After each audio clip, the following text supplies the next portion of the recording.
mrecktv.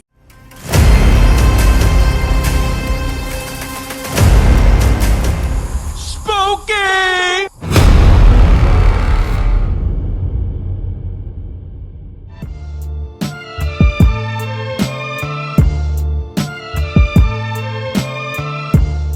We got the Young Thug YSL Gunna situation, man. Yeah. Snyp life, man. Let's talk about this, man, because you know, of course, you did a little time, right? Yourself, right? Yes, sir.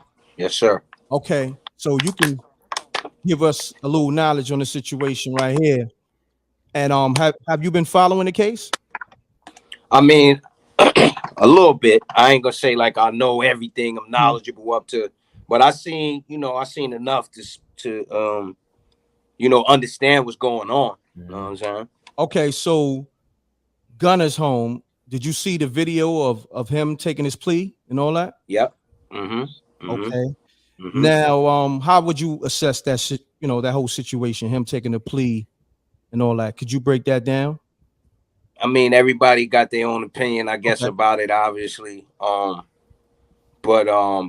to plead guilty is to admit, guilt.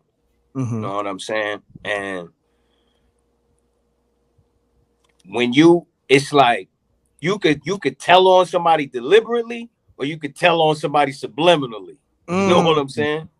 And I think in both cases, they both is debatable about based off of what he said. You know what I mean?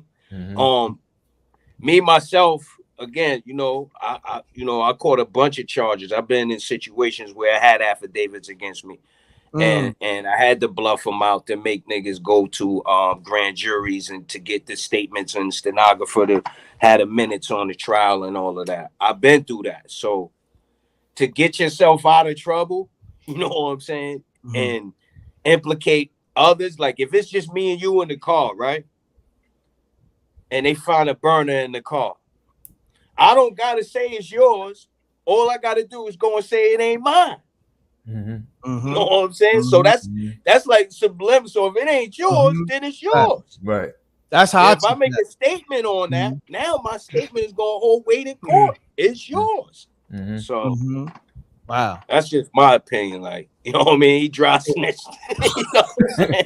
So Gunna, he did what he had to do, dog. And I don't condone that shit. Free thugger. I don't condone, you know what I mean? But sometimes if you know, like, that's why I would use example as for Bobby Shmurda and them, right? Salute to those kings, man. Yes, you know, those young brothers are stand up niggas, man. And keeping your mouth shut for the sake of your mans is part of your brotherhood. That's the standards and the principles that money can't buy, that you're supposed to stand on, stand tall, no matter what the situation is. You're supposed to stand tall on that. Correct. And so I just say, like, son probably wasn't even looking at nothing crazy like that. He could have just chilled, man. But who am I to say, you know what I mean? But yeah, that shit is whack. Any way you look at it is whack. He's out, Thug is in. That's whack. You know what I'm saying? So Gunna looking spooky right now.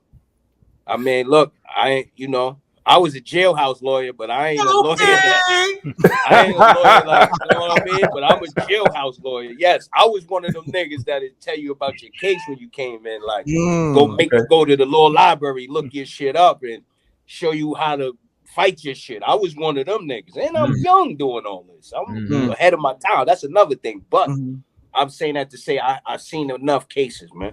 I've seen enough situations, man. Y'all could try to water it down and say whatever and be politically correct, but it is what it is, man. You know what I mean? You ain't getting out unless you're doing some type of telling or cooperating, however you want to say it. You know what I'm saying? Got you, so I got to ask this question. How does the music game look for him now versus what prior? You know what I mean? I mean, look, I'm gonna give you a case in point on that one. We ain't gotta say nothing. Right. Look at 6ix9ine. 6ix9ine. They said he would never sell. I'm just saying. Just saying. They said he would never sell another record again. That kid came home and made a couple more million. He definitely came out. I don't know. He signed the deal while he was locked up.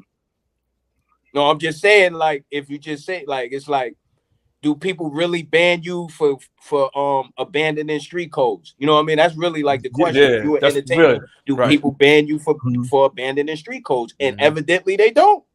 Yeah. At least to a certain extent, they don't. So I ain't gonna say that he gonna come home to a couple of more bags. Gonna probably get a couple more bad joints laying up somewhere saying, man, fuck y'all niggas.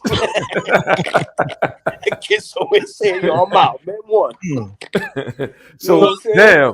With that being said, so is it safe to say that the street code done switched over the years to something else that we don't even Definitely. know? That's why you got to get out the game. That's why you got to look. I tell the young brothers all the time, get out the game, man. Go legit, nerd up, do what you got to do because the streets don't care. They don't love. They don't go by the same rules and codes no more, man. Right. The shit that we honored when I was a kid, looking up at the niggas doing it. They don't honor. You can even look at the music. I'll give y'all an example because I was a kid, a teenager in this era. When EPMD put out the crossover, what did that say to us back then? On crossover. Like all that commercial shit, all that we from the streets, fuck all that. Like we over here, like that was what the crossover was about. You singing and all that, man, get out of here, man. We over here. You know what I'm saying? At least that's what I took from it as a kid. That's what it was. That's how I seen the OGs take from it. So I took how the OGs did. So I say that to say, you can see how shit evolved. In certain codes, they just stomp on them shits and keep moving because the game is industrialized now. It's for the money, not the love no more. So they could do this shit with no emotion. They can violate every code for $1. That's what they gonna do. You know what I'm saying? It's foul, but B. Damn. Yeah, it's wicked, bro. Niggas don't give a fuck. That's why you see when I was young, we had to be prepped. We had to be primed. We went to the back staircases. We battled. We did the pits. We battled the ciphers. You wasn't coming around if your shit wasn't up to par. Facts. You wouldn't even dare stand in a cipher. What? Cipher? Not only that, if you was looking crazy, you wasn't even coming standing in the cipher.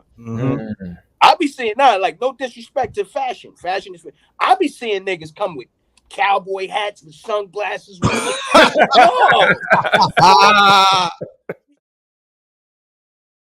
Spooky!